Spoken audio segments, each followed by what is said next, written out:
Hi, everyone, and welcome to Katie Couric. On April 20th, an explosion on an oil rig in the Gulf of Mexico killed 11 workers, injured several others. It's also created what could become a massive ecological disaster as oil continues to leak into the water and threaten the Gulf's coastal communities. Mike Tidwell is the founder of Chesapeake Climate Action Network and also author of Bayou Farewell, The Rich Life and Death of Louisiana's Cajun Coast. And as always, we'd like to say thank you to the sponsor of our web show, Dove. Hey, Mike, thanks for coming in. It's nice to meet you. My pleasure. So, you know, it's so interesting. When we first started reporting about this explosion on the oil rig, I remember actually breathing a sigh of relief and thinking, wow, crisis averted. This is not going to be a huge environmental issue. Fast forward, you know, a week or 10 days, and suddenly we're talking about it in catastrophic terms. How did we get from there to here? Well, it's a great question. I think the uncertainty factor is one of the scariest things about this whole thing. I don't think that British Petroleum really knows what's happening. I think they've struggled to even quantify how much oil is coming out. We now know that it's approximately maybe 5,000 barrels a day, which can quickly accumulate to be worse than the Exxon Valdez spill. So there's a lot of uncertainty. Part of it is because this is a mile underneath the surface of the ocean. I mean, we've never had a gusher like this, a spill this big, this deep in deep water, a mile down. So they're dealing with utter darkness, incredible pressure levels, just very, very tough conditions to even know how much is coming out, much less cap it. And of course, leaks were developing one after the other, with, I guess, the most recent one occurring, I believe it was last Wednesday, when everyone was sort of like, this is going to be really, really serious. What kind of safeguards? There are safeguards, obviously, in place, technical sort of procedures that ostensibly will prevent this from happening, right?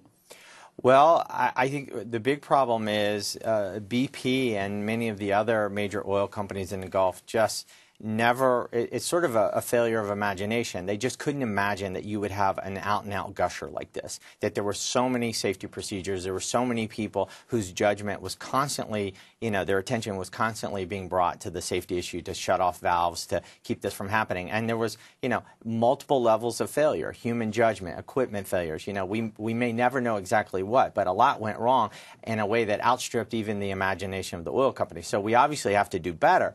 But this level of gusher, I think, simply tells us that, you know, there are certain things that we can't regulate away. You know, there's certain catastrophes when you're dealing with oil drilling and exploration at this volume, and I think that's part of it. Americans don't understand how big the operation is. 4,000 platforms in the Gulf, 35,000 different wells, punctures into the seafloor. You know, a huge amount of our oil is coming from this region, and if the volume is that big, sooner or later there's going to be judgment failures, human error, equipment failure, and we now know the consequences can be catastrophic. Is there enough blame to go around, as often is the case, like in the banking and financial crisis, or do you think the blame squarely lies on the shoulders of BP? Well, BP clearly does, you know, has to be looked at first. You know, why did the shutoff valve not work? Why didn't they have a remote shutoff valve the way they require them in Brazil and Norway, so that if on the spot you can't stop it, you can stop it through acoustic waves from a distance. But really, I think this is a failure of U.S. energy policy. I mean, we are so dependent on oil. We are so dependent on such a large volume of oil. Even as climate change intensifies, even as sea level rises, even as hurricanes get bigger, we continue to be addicted at such a profound level that we make inevitable these sort of negative consequences. If you really want to look at the long-range way we prevent spills like this in the future, we have to use less oil. We have to switch, for example, wind power. You know, if you imagine an offshore wind farm of 100, 200 big windmills, if a hurricane were to come and knock down every one of them, just knock them down, there would not be 1 gallon of pollution emitted because it's clean energy. So, and part of it is just our national energy policy has failed to get us off of this stuff. Having said that, you know, while we're in the transition, if you believe we are transitioning to greener energy or to a better energy policy, you know, the need for oil is you can't refute. And obviously, the U.S. buys more than 12 million barrels of oil a day from other countries, so domestic production is also an important component to any energy policy, while the transition, if you believe that that should be made, is being made. Well, we certainly can't go and shut down every oil platform in the United States because of one spill. That's just not going to happen. Politically, it's impossible, and our economy can't tolerate it. But the transition must happen and can happen faster. And so we should be having policies that promote offshore wind. Thankfully, ironically, just a week after in Cape Cod. That's right. You have the Cape Wind project that was approved by the Department of Interior. There's going to be, 450 megawatts of wind capacity there. 150,000 homes can be powered by that. We need more of that and less of the drill, baby, drill, because that gets a spill, baby, spill. Well, having said that, President Obama recently announced that he wants to do additional offshore oil drilling in selected areas. How do you think this will impact that decision? Because this came right, really quickly on the heels of that policy change. Well, President Obama has already said in the wake of the Gulf oil spill disaster that there can be no drilling and no exploratory drilling until we figure out what happened. Well, yes, but I guess do you think that he'll reverse his decision? I think he should. I think it was a mistake to encourage more drilling to begin with. We haven't done enough with green energy. We haven't done enough with efficiency. Europeans use half the energy per capita as Americans. The Japanese use half the energy per capita, and they have wonderful, convenient Western lifestyles. Clearly, we can do better in this country. If every car and truck in America 10 years from now, so we give Detroit 10 years, every car and truck was a hybrid like my Toyota Prius today, we'd cut our gasoline use in half. So clearly, conservation and efficiency can get us on that track. We're not moving fast enough. We need a carbon cap from Capitol Hill, and we need to move faster instead of drill, baby, drill. That is a failed policy. And, the oil industry keeps saying, this is regrettable, but it's part of the cost of doing business. I think in the next few weeks, we'll find out how much of that cost Americans are really willing to tolerate. I want to talk to you, since you're an expert on sort of the coastal land in the Gulf Coast region, about the environmental impact on wildlife there and sort of the importance of the marshlands that are quickly disappearing. But before I do that, I want to ask you, because I know in the updated version of your book, Bayou Farewell, you wrote an epilogue about Katrina. Some people are comparing the government's response to this to Katrina. In fact, Mike Huckabee, former governor of Alabama, of course, said, Arkansas rather, sorry, Governor Huckabee, said, if Katrina was George Bush's responsibility, this is Barack Obama's responsibility. Do you think that analogy is fair? Well, I know that I've been following coastal Louisiana issues. I've been down there. I have very dear friends for the last decade, and I was very close to people who were affected by Katrina. And if you ask the people of Louisiana, as I have after Katrina and the oil spill, what's the difference? They'll tell you that there were, the president came sooner. There were more federal resources after the oil spill. Is everyone happy? No. But Katrina was really, as we all know, we saw it on television, a real failure of relief supplies, of relief of resources from the federal and state government. I think the scale has been very different. But the oil spill isn't over yet. So, we can't quite compare them because there's still a test before us to see how well we can deal with this catastrophe. But do you think the government was as prepared as it should have been for the worst case scenario? In other words, I know Janet Napolitano, the Director of Homeland Security, has gotten some pushback for the fact that she didn't really get the Department of Defense involved until fairly late in the game, as we saw that more and more oil gushing into the water off the coast.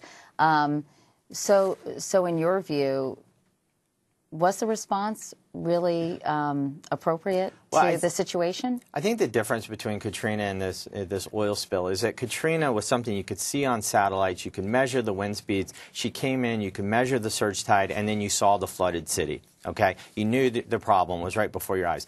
This, for the first 7 to 10 days of this oil spill, the federal government really didn't have accurate information from the oil company. The oil company didn't know what they were dealing with. They weren't revealing how much oil was coming out. So it's sort of hard for your government, which was held hostage to the information coming from the oil company, to know the scale. Now we seem to know. We know that it could be a hemispheric oil spill. I mean, this could flow into the Gulf Stream and come up the East Coast. And I think now the federal government is fully alerted. But the test cost is still there. And I think the really important point is when you're drilling for oil at this scale, I mean, Americans, you don't have any idea. If you go out in the Gulf of Mexico right now, there are 4,000 platforms. They look on nautical charts like stars in the sky. I mean, there's so many of them out there that they literally form, coincidentally, constellations. Like instead of a Big Dipper, you'll have a boat captain will say, I'm passing the bunny ears on my way to the barbecue pit. It's like a galaxy of platforms. They're like, what's the difference between a platform and a well? Because there are 35,000 wells in the Gulf. There are 35,000 wells, and what happens is each platform can drill several wells, can make several punctures in the seafloor. So you have 35,000 sources of oil and gas coming out into 4,000 permanent structures, 3,000-ton structures with giant concrete legs, and it's like a space colony. And when you get a sense of how many are out there, you understand the volume and the scale means that sooner or later, again, human beings are involved. You're going to have human error and you're going to have spills. And if we want to prevent that and we want to reduce that risk, we have to think of alternatives to oil instead of just trying to regulate. You can't regulate away human error.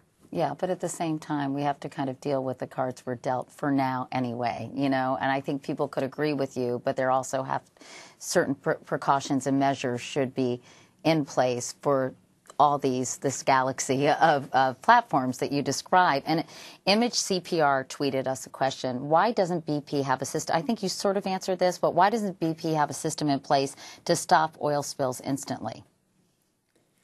Well, that's a good question. Again, in Norway and Brazil, they have these devices that if the platform collapses, you have a catastrophic collapse, and there's no one on the platform to turn any valve to stop the oil from coming up, you can do it remotely. You can do it from the shoreline. Why didn't BP have that technology, in your opinion? Was it expensive? It cost like $500,000 per emergency shutoff. I mean, it doesn't seem like that much money when we're now looking at tens, maybe $100 billion in impacts if worst case scenario happens from the spill.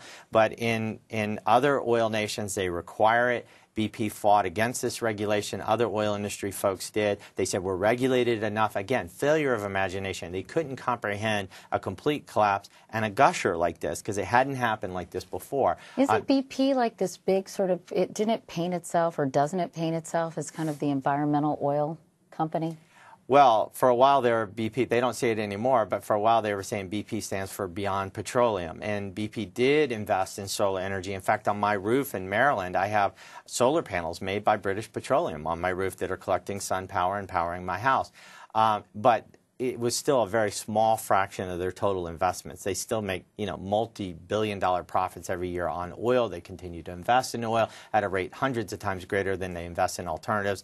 And hopefully this oil spill will change not only the nation's attitude toward fossil fuels, but, the industry itself. I mean, BP and Exxon should become energy companies, not oil companies. Get into wind and solar. Do you think this is going to increase gas prices? Well, that's a good question. Again, I think that in terms of just the volume of the oil that is produced in this country, the Gulf of Mexico, when you have 35,000 wells, this is just it's one 19% of the U.S.'s refining capacity is in the Gulf. Right. Yes. And this one well is a very small fraction of that. So it's unlikely to affect gasoline prices, but there have been lots of reports the last few days saying that this could affect shrimp prices, oyster prices, even the cost of coffee and bananas if it goes into the Mississippi River and these tankers have to be cleaned of oil from their hulls, and that's a delay. So it's going to cause prices to go up almost inevitably. The marshlands were endangered, really, prior to this and prior to Katrina. You wrote in your book, which was published in 2003, quote, every 10 months, even without hurricanes, an area of Louisiana land equal to Manhattan turns to water. That's 50 acres a day, a football field every 30 minutes. Why was that happening, and why is it continuing to happen? Coastal Louisiana is the fastest disappearing landmass on Earth, and it's because we put levees on the Mississippi River. The Mississippi River no longer floods. It goes right to the edge of the continental shelf, and it deposits sediments and nutrients from 2/3 of America. The mud, basically, that flows into the Mississippi now just goes into the deep ocean of the Gulf of Mexico, instead of, in past years, flooding and depositing those alluvial soils in coastal Louisiana. You know, that whole ragged soul, the Louisiana Butte, is basically just a gift from Montana to New York State, flowing into the Mississippi, then flooding for 7,000 years and creating this land. When we stopped the river from flooding, we choked off that source of sediment, and the land began to naturally sink as a result. And this is what's causing this area the size of Manhattan every year to be erased from the coast. And it makes hurricane damage more likely, because basically the Gulf of Mexico is moving north as the coastal land of Louisiana crumbles and disappears. And why were the levees put into place? Was it because of commercial reasons or shipping? Why did that happen? Well, when the French first arrived in the early 1700s, one of the first things they did in New Orleans is put up crude levees, because they didn't want their children to drown, they didn't want their crops inundated, they didn't want their homes flooded. I mean, it was a natural, rational response. But over time, when you alter something as ecologically huge as the natural flooding of the third longest river in the world, then you're going to get other unintended consequences equally as huge. And one of those is now what we know to be catastrophic land loss. So Louisiana has lost 1 million acres. An area the size of Delaware has just turned to water in coastal Louisiana between New Orleans and the Gulf of Mexico just since World War II, which you can imagine, Katrina, it was a record surge, 30 feet of water, in large part because there was very little to slow her down. And we still have that problem. The land is still sinking. We haven't repaired those wetlands, and there is a way to do it. Plus, and this story hasn't gotten out as much since the oil spill, the oil and gas industry scissored about 10,000 miles of canals and channels through these same wetlands from World War II to the present, and that caused a lot of erosion. In fact, about 1/3 of the land loss in coastal Louisiana is from oil and gas activity in the marshes, not the offshore stuff that we're looking at now, but the previous stuff that caused also lots of erosion. So tell me about the marshlands in general. So they're obviously disappearing along with the rest of the Louisiana coast? Yes, the marshes are, if you've been to Louisiana, flown over it, or look at a map, you see those little swamp symbols in maps. Most of South Louisiana is grassland. It's wetlands. It's salt marshes. And these are sinking into the Gulf of Mexico and drowning and disappearing. But those grass bleeds for years and years actually buffered New Orleans and the rest of South Louisiana from these storm surges. And these grasses are disappearing. I mean, you literally go out there and you see these huge open areas where once it was marshland. And why are they so important to sort of the health of the country and the health of the state of Louisiana and the environment in general, I guess? Almost half of all the coastal wetlands in America are in South Louisiana, and they are the nursery for shrimp, for crabs, for something like 97% of all the commercially important fish and crabs and shellfish in the Gulf of Mexico are dependent at some point in their life on marsh grass. So if that grass disappears, you have lots of impacts on fisheries. You have lots of impacts on human communities. You lose that coastal buffer against hurricanes. And now this oil spill is starting to seep into these marshes. And unlike the Exxon Valdez spill in Alaska, where it went on to a rocky shore, this is a marshy shore. So the grass literally absorbs the oil, it goes down into the roots and causes the death and decay of these marshes. So it could be a really big impact on these vital marshes. And not only the vital marshes, but the wildlife that inhabits these marshes, right? And there's some indigenous birds and fish that are really in danger anyway without this oil. Do you think we're going to have to we'll see many of them completely disappear? Well, there are so many migratory species that come up from North America or come down from the Arctic, and they nest in coastal Louisiana, or they need that habitat, that food as they cross the Gulf of Mexico. They're exhausted on their way north. They land in South Louisiana this time of year in April and May. And it's a vital habitat for so many species, including the brown shrimp, that are so vital to seafood markets in the country. You lose those marshes and you lose those species. You either lose them in numbers or you lose them outright. So you're looking at impacts to cerulean warblers, birds. You've got impacts on brown shrimp. And it's also the brown pelican, right? The brown pelican, which has made a comeback, but it's the state bird in South Louisiana, totally dependent on marshes. So you're talking about lots of impacts on people and wildlife. Can anything be done as this oil continues to move towards the shore to protect some of these species? Well, I mean, those of us who are old enough to remember some of the bigger oil spills in the 60s and 70s, we remember the iconic images of the oil-soaked birds that are then rescued and cleaned, and that's still possible. But I mean, before that happens. Well, you've got these. You can't relocate the species. I mean, they're there. They're going to stay there as long as they can. You've got the the oil booms that are absorbing some of the oil as it gets close to the marsh. But I mean, given the stormy weather that's inevitable, there are most coastal observers believe there are going to be some serious and permanent impacts no matter what we do. In fact, Infinity Girl tweeted that question about what is being done to save the wildlife. D. Bradley Kent asks on a tweet, with the summer tourism season approaching, how do you feel this will impact the Florida and Gulf states' tourism business? It's already impacting the tourism business. I mean, you talk to hotels and restaurant managers along the coast of Alabama, Mississippi, Louisiana, they'll say that people are staying away. No one wants to take their family to a potentially blackened beach in Pensacola, et cetera. So this is already having a psychological impact on people's spending choices. The tourism business along, just Louisiana, Mississippi, Alabama, and the west coast of Florida is a multi-billion-dollar industry. If this spill, God forbid, becomes hemispheric, as some people have said, and gets to the east coast of Florida, Georgia, et cetera, it's just going to grow. Again, I get back to the issue of, the cost of business. Is this really tolerable? Do we really want to expose ourselves as a nation to this sort of oil spill, on this scale, when there are alternatives? I mean, there was just a study in my state of Maryland that showed that my state could get 2/3 of its electricity from offshore wind farms. The state of Virginia could get at least 10% of its energy from offshore wind. Again, it's clean, it's renewable. When those things, God forbid, get knocked over, there's no pollution whatsoever. How do you feel about nuclear power? Obviously, there's a resurgence in the desire to rely increasingly on, or rely more on nuclear power. I know France gets 80% of its energy from nuclear power plants.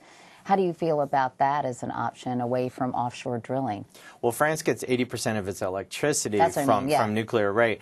I am not an anti-nuclear activist. I'm a pro let's solve global warming and get on the clean energy activist. And the problem, as I see it, with nuclear power is it just really is expensive. I mean, Wall Street has never privately financed a single nuclear power plant in America. It's always required government subsidies, ratepayer subsidies, because it's expensive. It's really expensive. And, for the price of one nuclear power plant, you can do a lot more wind power. Certainly, you can invest in home weatherization, efficiency, and things like that. So if I thought that nuclear was the fastest way to turn off the carbon dioxide spigot and solve global warming, I'd say build it next to my house. I have a 12-year-old son. Build it next to my house. The problem is it's just very, very expensive, and you can do a lot more and go a lot further with efficiency, wind power, and other forms of energy. I just want to close by getting back to sort of the whole premise of your book.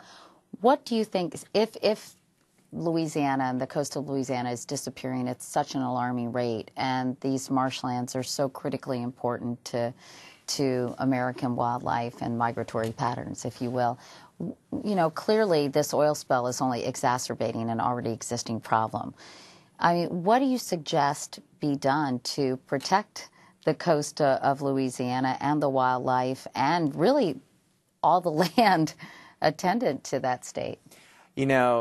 Louisiana and the people there, they're just long-suffering souls. I mean, we had Katrina in 2005. Now we have this unimaginable disaster in the Gulf of Mexico. A friend of mine says that human beings only learn things the hard way. It took one world war in Europe wasn't enough to sell Europeans on peace. I think that as historians look back on the Gulf Coast of the United States and our country, and they see Katrina, and they see that there's good evidence that hurricanes are getting bigger because of global warming, and then they see this oil spill in 2010, that there's a shift that's coming, and we're going to become more energy conscious. We're learning more and more about where our energy comes from and more about climate change.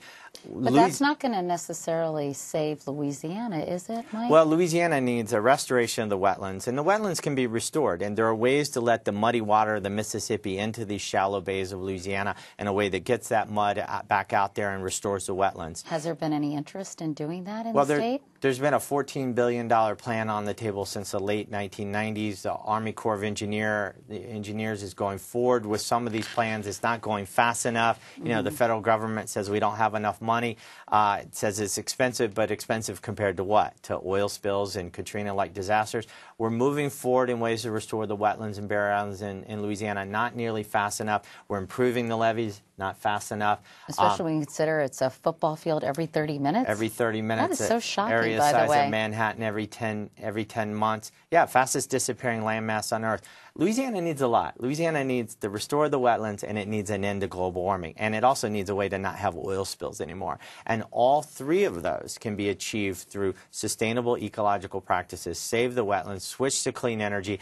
It's more sustainable. I think we're learning that our addiction to oil cannot be sustained. It's intolerable. And climate change is just accelerating. So I think that as much as the people of Louisiana and the Gulf Coast are suffering, I don't think their suffering is in vain. The message is starting to get out there, and there's a thread of hope. In my book, Bayou Farewell, I end with a hopeful note that these people, these Cajun people, these Gulf Coast people, I mean, they're out there in their fishing boats right now trying to soak up the oil spill. They want to do all they can. These are people who should be honored and should be saved, and they're telling us something, and that is pay attention and do the right thing.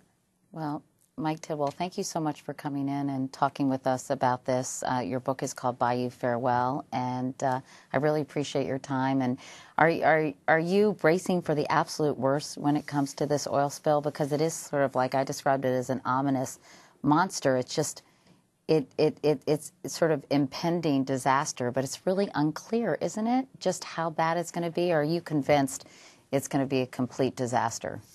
Well, prepare for the worst, hope for the best, I think, is where a lot of us are coming from. I mean, none of us thought that this would be this bad. I mean, if you look at the satellite photography of this oil spill, it's just so huge. I mean, larger than Puerto Rico in size in the Gulf of Mexico. So it's already outstripped our ability to comprehend it. Could it get worse? Yeah. Uncertainty is one of the scariest factors of this whole thing. I think no matter what, we have a lot of pain in the bank from this already. That oil is going to come ashore. It's going to have impacts. It's already having impacts on commercial fisheries and tourism. Now we have to contain it and learn the right lessons. You know, we have to learn the right lessons. We can't let another disaster go by without learning what the best next step is. All right. Mike Tidwell, thanks again. Nice to talk to you. And thank you all for tweeting us your questions. And you can see all the episodes of our web show anytime at cbsnews.com. And now stay tuned for a message from our sponsor, Dove.